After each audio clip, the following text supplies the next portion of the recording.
আসসালামু আলাইকুম। আমি চন্দ্রমোহন সরকার, সহকারী শিক্ষক, Batakandi boys and girls high school, গণিত বিভাগ। তো আজকে আমরা দশম শ্রেণীর বিজ্ঞান বিষয়ে আমাদের একটা উপকরণের নাম, অর্থাৎ যে পরীক্ষাটা আমরা আজকে করব সেই পরীক্ষাটার নাম হচ্ছে পানি বিশুদ্ধকরণ। এই পানি বিশুদ্ধকরণ করতে গিয়ে আমাদের কতগুলো প্রয়োজনীয় উপকরণ লাগবে, সেই প্রয়োজনীয় উপকরণগুলো হচ্ছে, প্রথমে আমরা নিয়েছি ব্লিচিং পাউডার, নিয়েছি ফিটকিরি, নিয়েছি বৈদ্যুতিক হিটার, নিয়েছি ফিল্টার, নিয়েছি জালি, নিয়েছি জগ এবং নিয়েছি চামচ এবং নিয়েছি জগ যেটা। এখন তো সুপ্রিয় শিক্ষার্থীরা, আশা করি তোমরা সবাই ভালো আছো। তা আমরা আজকে প্রয়োজনীয় উপকরণগুলো সম্পর্কে আমরা একটু আলোচনা করব, তাদের সাথে তোমাদেরকে পরিচয় করিয়ে দিব। যেমন আমি প্রথমে বলেছি যে ব্লিচিং পাউডার নিয়েছি। দেখো, এটা হচ্ছে ব্লিচিং পাউডার। আমরা সবাই জানি যে ব্লিচিং পাউডারের যে সাধারণ সংকেতটা, অর্থাৎ ক্যালসিয়াম ক্লোরোহাইপোক্লোরাইড, অর্থাৎ CaOClCl। তাহলে ক্যালসিয়ামের সাধারণ, এই ব্লিচিং পাউডারের সাধারণ সংকেতের নাম কি? CaOClCl, যেটাকে আমরা বলি ক্যালসিয়াম কি হবে, ক্লোরোহাইপোক্লোরাইড। ক্লিয়ার? এরপরে আমরা নিয়েছি এখানে ফিটকিরি। তোমরা সবাই চিনে থাকো, এই যে ফিটকিরি রংটা দেখতে এরকম হয়। তো এই ফিটকিরির সাধারণ সংকেত হচ্ছে, আমরা করি যে পটাশিয়াম সালফেট, অ্যালুমিনিয়াম সালফেট এবং 24 অণু পানি। তাহলে ফিটকিরির সংকেত একটু বলো তো সবাই। এরপরে আমরা নিয়েছি এখানে বৈদ্যুতিক হিটার। বৈদ্যুতিক হিটারের কাজ কি তোমরা এর আগেও জেনেছো। এটা যখন আমরা পরীক্ষা করব তখন তোমরা সবাই জেনে যাবে। এবং এখানে নিয়েছি একটা প্রয়োজনীয়, যেহেতু এখানে এই পরীক্ষাটার মধ্যে আমাদের ফিল্টারের প্রয়োজন আছে, এর জন্য এখানে একটা ফিল্টার নিয়েছি। আর এখানে নিয়েছি আমাদের প্রয়োজন মতো পানি। এরপর আমরা নিয়েছি এখানে স্পুন, বা যেটাকে আমরা চামচ বলি। আর আমাদের পরীক্ষাতে জালি অথবা পাতলা, যেটাকে কাপড় যে তোমরা যেটাকে বলো, সেটা এই পরীক্ষাতে ব্যবহার করা যেতে পারে। এবার আসো সুপ্রিয় শিক্ষার্থীরা, প্রথমে আমরা এদিকে দেখো, পানি বিশুদ্ধকরণ করতে গিয়ে এই পানি বিশুদ্ধকরণের কতগুলো ধাপ আছে, অর্থাৎ কি কি উপায়ে আমরা পানিটাকে বিশুদ্ধ করতে পারি। তোমাদের মনে অনেকের প্রশ্ন হতে পারে, স্যার আপনি এই প্রথমত কেন পানি বিশুদ্ধকরণ করতে গেলেন? দেখো, বর্তমান মহাবিশ্বে আমরা দেখি পানির অনেক অপব্যবহার হচ্ছে, তাই না? আমরা দেখতেছি বিভিন্ন দেশে আমাদের বিশুদ্ধ পানির খুবই কি অভাব রয়েছে। এবং আমরা এটাও শুনেছি যে আমাদের বর্তমানে এই মহাবিশ্বে অলরেডি কি 2টা বিশ্বযুদ্ধ হয়ে গিয়েছে। এই তৃতীয় বিশ্বযুদ্ধটা যদি হয়, এটা নাকি শুধু পানির উপর হবে। অর্থাৎ এই যে পানিটাকে আমরা এত পরিমাণ ময়লা করে ফেলতেছি, এবং এটাকে আমরা বিভিন্ন বাসা বাড়িতে, ঢাকা শহরে গিয়ে দেখি প্রচুর পরিমাণ জীবাণু আসতেছে। যার কারণে তোমরা, সবচেয়ে মজার ব্যাপার হচ্ছে, আরেকটু যদি বলি আমি, তোমরা যারা দশম শ্রেণীতে যে শিক্ষার্থীরা বাংলা অলরেডি উপন্যাসটা পড়ে ফেলছো, কাকতার উপন্যাসটা, তাই না? এই কাকতার উপন্যাসে বুধার বাবা মা কিন্তু কিসে মারা গিয়েছিলেন? কলেরায় মারা গিয়েছিলেন। এটা একটা পানিবাহিত রোগ। এই মূলত এই কলেরা কিন্তু পানি দূষণের কারণেই হয়ে থাকে। এবং এই মহামারীটা এতটাই প্রকট, তোমরা জানো, যদি কোনো গ্রামে একবার যদি কলেরা আক্রমণ করে, তাহলে কি অর্ধেকেরও বেশি কি হয়ে যায়, মানুষ এখানে মারা যায়। তো আসো প্রথমে এই পানি বিশুদ্ধকরণ ব্যাপারটা কি, কেন এটাকে পানি বিশুদ্ধকরণ মূলত কাকে বলে, কি বোঝায়? যখন অবিশুদ্ধ পানিটাকে আমাদের খাবার উপযোগী করার জন্য বা বিশুদ্ধকরণ করার জন্য যে প্রক্রিয়ায় এই ধাপগুলো আমরা করে থাকি, সেটা হচ্ছে কি পানি বিশুদ্ধকরণ। এই পানি বিশুদ্ধকরণের কতগুলো ধাপ, যেখানে আমি 4টা ধাপ নিয়ে আলোচনা করব। প্রথম ধাপটা হচ্ছে ক্লোরিনেশন, থিতানো যেটাকে সেডিমেন্টেশন বলা হয়, ফোটানো বয়েলিং বলা হয়, ছাঁকন যেটাকে ফিল্টারেশন বলা হয়। তো সুপ্রিয় শিক্ষার্থীরা, এবার আসো আমরা পানির ক্লোরিনেশন নিয়ে আলোচনা করব। কি নিয়ে আলোচনা করব? পানির ক্লোরিনেশন নিয়ে। প্রথমে একটু খেয়াল করো সবাই, এই ক্লোরিনেশন জিনিসটা কি? এই ক্লোরিনেশন জিনিসটা হচ্ছে, আমরা একটু আগে ব্লিচিং পাউডার সংকেত পড়েছি, তাই না? কি পড়েছি? ব্লিচিং পাউডারে সংকেত পড়েছি। আমরা পড়েছি ব্লিচিং পাউডার সংকেত কি? CaOClCl, অর্থাৎ ক্যালসিয়াম ক্লোরোহাইপোক্লোরাইড। তা আরেকটু যদি ভালো করে আমরা শিখি, এটার নাম হচ্ছে কি? ক্যালসিয়াম, আর এটার নাম হচ্ছে ক্লোরিন। অর্থাৎ ক্লোরিন যখন এটার সাথে বিক্রিয়া করবে তখন হয়ে যাবে ক্লোরো। তাহলে ক্যালসিয়াম ক্লোরোহাইপোক্লোরাইড, এটার নাম কি বলো তো সবাই?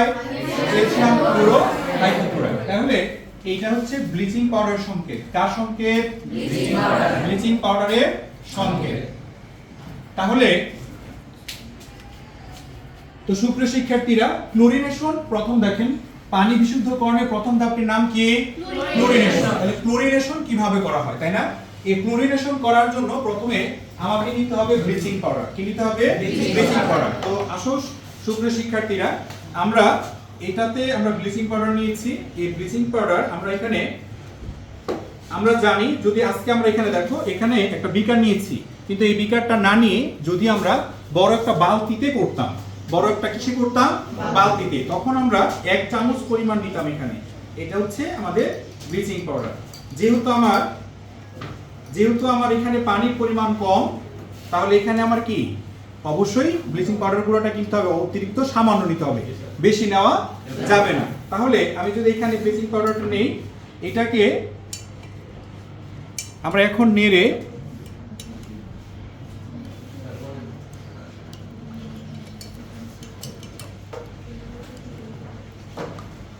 হ্যাঁ। তো সুপ্রিয় শিক্ষার্থীরা, আরেকটা কথা বলে রাখি, এটা অবশ্যই মনে রাখবেন আপনারা সবাই, এই পানি বিশুদ্ধকরণ প্রক্রিয়াটা কখনোই আর্সেনিক মুক্ত পানি দিয়ে কখনোই করা যাবে না, তাহলে সেটা কি হবে, আমাদের জন্য বিপজ্জনক হবে।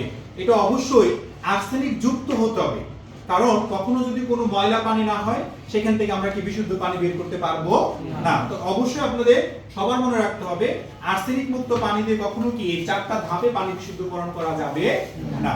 তো সুপ্রিয় শিক্ষার্থীরা, তোমরা সবাই দেখলে আমি এই পানিটার মধ্যে সামান্য ব্লিচিং পাউডার কি করেছি, যোগ করেছি। এখন অনেকের প্রশ্ন হতে পারে, স্যার এই পানিটা কি এখনই খাওয়া যাবে? না, এই পানিটা এখন খাওয়া যাবে না।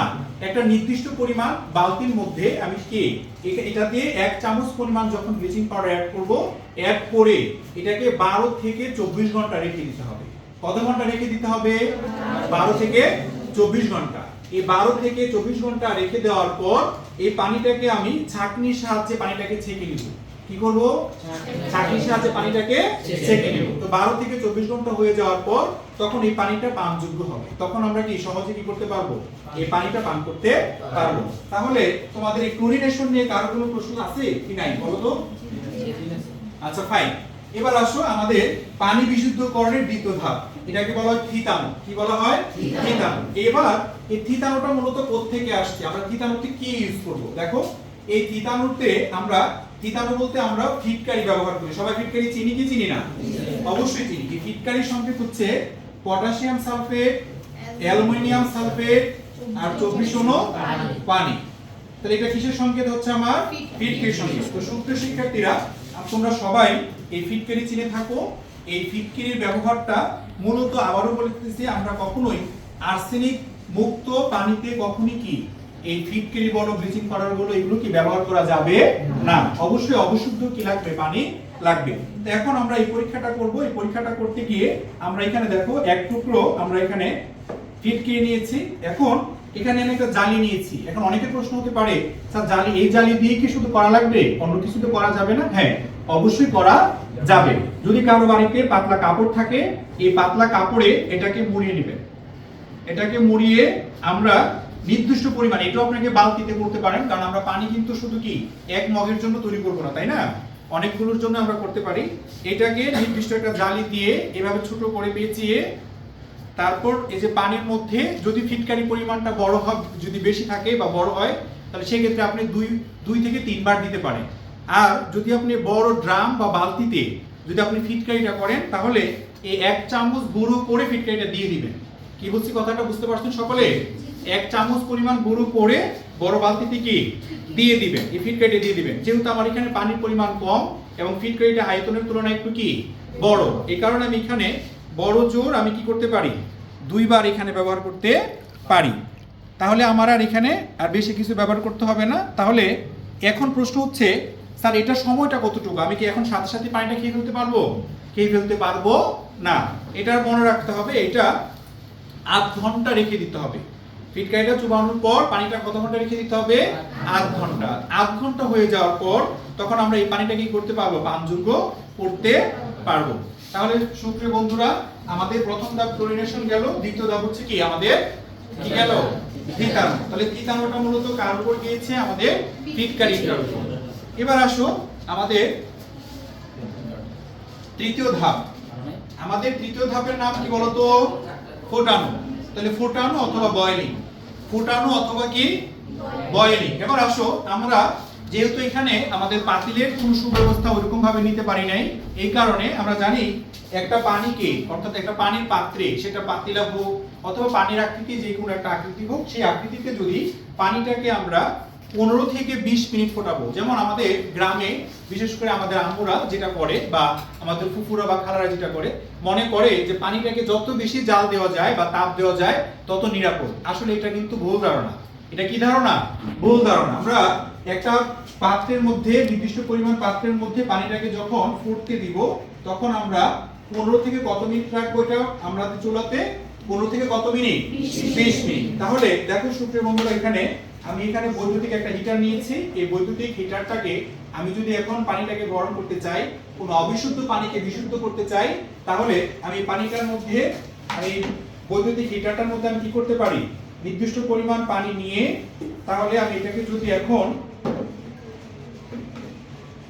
আমি এখন কারেন্টের সাহায্যে যদি এটাকে গরম করি, তাহলে কত মিনিট গরম করতে পারবো? 15 থেকে 20 মিনিট। আর গ্যাসের চুলায় যদি করো তাহলে করে নিবে এটা পাতিলার মধ্যে। তাহলে 15 থেকে 20 মিনিট যদি আমি গ্যাসের চুলাটাকে কি করতে থাকি, যদি এটাকে বয়লিং করি বা ফুটাই, তাহলে সেই ক্ষেত্রে পানিটা কি হয়ে যাবে? বিশুদ্ধ হয়ে যাবে। তাহলে আমাদের এই তৃতীয় ধাপ ফুটানো নিয়ে কারো কোনো প্রশ্ন আছে না নাই? তাহলে কি সবাই আমরা ফুটানো বা বয়লিং বুঝতে পেরেছি? Good, very good. এরপরে আমাদের চতুর্থ ধাপ, দেখো এটা হচ্ছে ছাঁকন। এই ছাঁকন হচ্ছে, অর্থাৎ যেটাকে আমরা বলি ফিল্টারেশন। এই ছাঁকনটা হচ্ছে অনেক সহজ। এই ছাঁকনটা কি অনেক সহজ। যেমন আমি বাজারে আমরা জানি, যদিও এটা ব্যয়বহুল হিসেব, তাই না? যেমন সবার ঘরে কি আমাদের ফিল্টার থাকে? থাকে না। এটা একটা ব্যয়বহুল, কিন্তু পানি বিশুদ্ধকরণের ক্ষেত্রে আমাদের এই ফিল্টারটাও কি আমাদের বিজ্ঞানীরা উপযোগী করে তুলেছেন। এই ফিল্টারের মধ্যে আমি যদি নির্দিষ্ট পরিমাণ পানি দিয়ে এটাকে যদি রেখে দেই, এখন এখানে দেখবা তোমরা কিছু পরিমাণ পানি অল্প অল্প করে নিচে দিকে পড়ছে না? ফোঁটা ফোঁটা করে পড়ছে কিনা? তাহলে কারো বাসায় যদি এইভাবে ফিল্টার থাকে, এই ফিল্টার দিয়েও কি করা যায়? অবিশুদ্ধ পানিটাকে বিশুদ্ধকরণ করা যায়। তো সুপ্রিয় শিক্ষার্থীরা, আশা করি তোমাদের এই 4টা ধাপ তোমরা ভালো করে বুঝতে পেরেছো। তো তোমাদের কাছে আমার প্রথম প্রশ্ন হচ্ছে, এই পানি বিশুদ্ধকরণে যে 4টা ধাপ আমরা আজকে শিখিয়েছি বা জেনে গেছি, তোমাদের কাছে কার কাছে কোনটা সহজ মনে হয় এবং কোনটা সহজলভ্য হবে, কোনটা টাকার পরিমাণ কম হবে, সেটা নিজের মতো করে একটু যুক্তি দিয়ে আমাকে তোমরা লিখে দেখাবে খাতা কলমে। বুঝতে পেরেছো সবাই? তাহলে কি আমরা লিখতে পারবো? তাহলে আমি প্রশ্নটা আরেকটু বুঝিয়ে বলি। আমাদের আজকে পানি বিশুদ্ধকরণে যে 4টা ধাপ আমরা শিখিয়েছি, এই 4টা ধাপের মধ্যে তোমার মনের মধ্যে যে কোনটা ধাপটা সবচেয়ে সহজ এবং বাজারজাতকরণ সহজ হবে এবং কি আমার টাকার পরিমাণটা কম হবে, এবং আমি কি এটা থেকে কি করতে পারি? উপকারটা বেশি পেতে পারি, বা সমাজ তথা রাষ্ট্র সহজে কি করতে পারবে? উপকার হতে পারবে, এবং এটার কারণ সহ তোমরা ব্যাখ্যা উল্লেখ করবে। বুঝতে পেরেছি আমরা সবাই? তাহলে সুপ্রিয় শিক্ষার্থীরা, তোমরা খাতায় এটা আজকে তোমাদের এটা কি বলে আমরা, হোমওয়ার্ক হিসেবে তোমরা এটা আমাকে দেখাবে। তো আশা করি তোমরা সবাই বুঝতে পেরেছো। তো আগামী ক্লাসের জন্য সবাইকে স্বাগতম জানিয়ে আমি আজকের মতো ক্লাস শেষ করছি। আল্লাহ হাফেজ।